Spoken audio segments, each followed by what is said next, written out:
The ordinary people, the spiritual decline yielded darkness.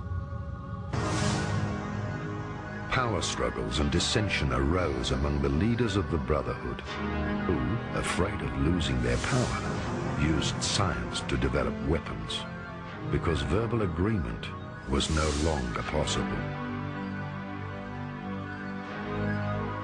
At first, weapons were developed for defense and later used for aggression. Governments began to spy on each other, and the first secret service agencies were founded to forestall opponents. This tradition is alive today. The secret services not only serve government leaders, but also the powers of corruption.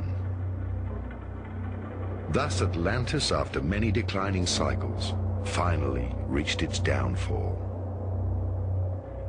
At the peak of one of these quarrels for absolute power, the ultimate weapon, a gravitation bomb, was produced in order to destroy the cities of the now fighting elite priests. The Indian national epic, the Mahabharata, is widely known. It tells of wars. For example, in the 5th book of the Mahabharata, it tells of a god who was called Gurkha. And this Gurkha has thrown a single lightning bolt onto the threesome city. Then it was described in detail how the elephants stumbled around in circles, their skin hanging off them. They roared, people screamed, birds fell out of the sky, warriors tore off their armor and jumped into the water. It is clearly said that everything was surrounded by a deadly breeze, and even the unborn children in the womb died. And this is a case out of Indian mythology where definitely a bomb had been dropped, because all the symptoms have been described so precisely. Up to the Great Blow, several large cities ruled. One of them was Urd on the plain of the Taklamakan Desert between Tibet and China. Poseidon, the metropolis, now lie on the bottom of the ocean. The golden cities on the banks of Lake Titicaca, the Empire of Tula in the far north, as well as many other mysterious and lost cities, which we now know from our legends date from this time. Within 30,000 years, these cities waged destruction on each other until the final atomic war. At that time, the original sound, Urton, was created, and the gravitational web of the magnetic pole of the Earth was suddenly dislocated. A pole shift followed, the continental plates were torn apart, and floods washed most cities of this high civilization away. Da gibt's eine sehr, sehr brisante Geschichte, die eigentlich niemand kennt. There is a story that nobody really knows. As everyone knows, uranium has a specific nuclear value, uranium-214 to 235, which is needed, for example, for bombs and nuclear power stations. And this uranium must always be kept within a certain limit of radiation.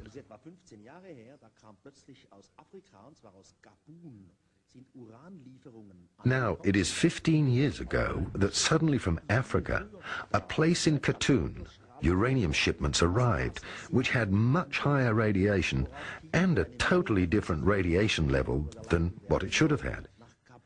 As a result, many physicists under the leadership of the UNO went to Khatun, to this particular mine where the uranium came from. What did they find? It's hard to believe. A huge depot of obviously melted uranium elements. The UNO published 2 big books about it. Approximately 100 scientists are involved. They're arguing, how is it possible? In a natural way, the melting of the nucleus is impossible, but still it happened. Officially now it is kept secret. For me, this is rather a clue that a long time ago, perhaps 50 to 100,000 years ago, someone did work with uranium, used it, melted it, and created a depot.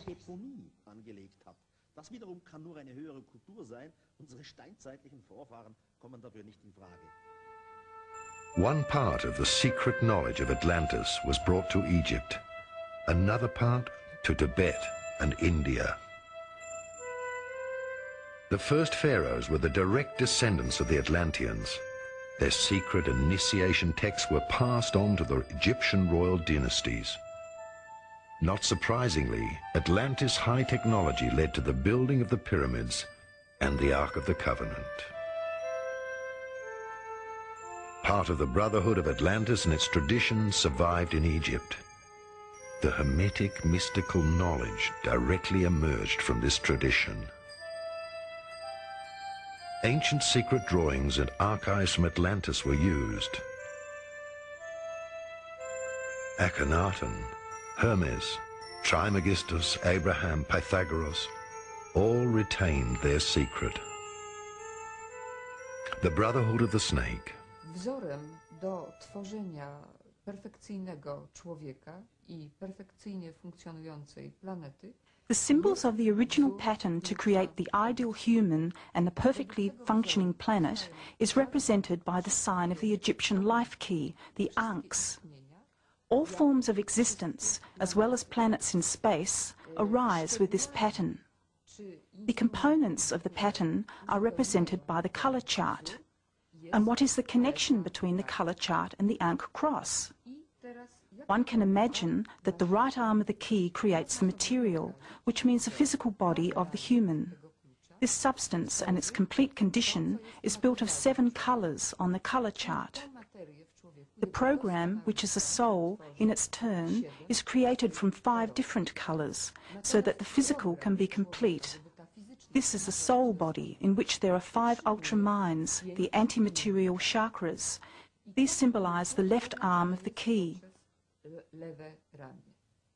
Podtrzymujące ramię, obydwa te ramiona wagi, są zerem, ale są zerem pełnym, jest to zero pełne życia. The lower section, which supports the 2 arms, is the zero zone. It is also called spirit or monad, the univalent element. Here the colours that create the matter, as well as the antimatter, are united. Here, all experiences are stored, those of the physical body in the positive arm, as well as those of the soul in the negative arm. These are the areas of energy that occur throughout incarnations. So one can say that the zero zone is pulsing with life. The 4th element, the ring of life keys, represents the consciousness, which harmonises the balance of the scales. The consciousness looks after its tools, that is, the physical body, the soul body and the mind body, and is responsible that none of these bodies destroys itself, independently from its life's experiences. Through this practice, the pattern of the life key stays complete with us. This role of consciousness was indispensable, especially on Earth, because here one constantly tries to change the meaning of the 12 colours. Man has constantly tried to manipulate the laws. This, nevertheless, was the price to pay for universalizing the body. Żeby zuniwersalizować ciało.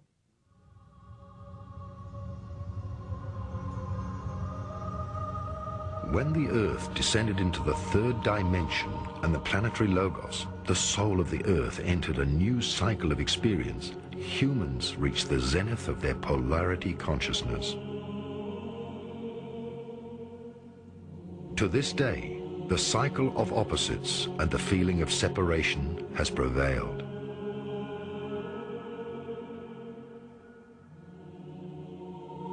One could say that when Atlantis and its continent sank, the Earth left the 4th and 5th dimensions to enter the realm of the 3-dimensional material structure. With the fall in the 3rd dimension, the remaining human race lost consciousness of the oneness of all things. Polarity awareness took over, and instead of harmony, more and more opposites entered the consciousness and the actions of human beings. Even the elite priesthood was affected, and they dogmatically defended their truths. 2 major brotherhoods arose on Earth, both influenced by Shambhala and Agartha. Together they are called the Brotherhood of the Snake.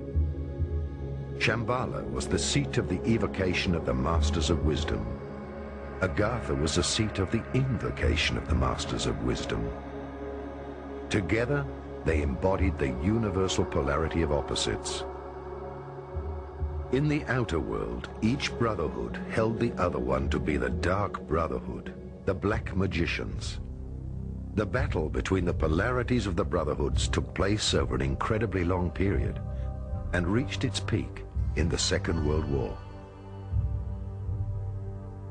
The two opposites, the Sun, Illuminati, and the Moon, Luminari, face each other and struggle for power, yet neither of them can win.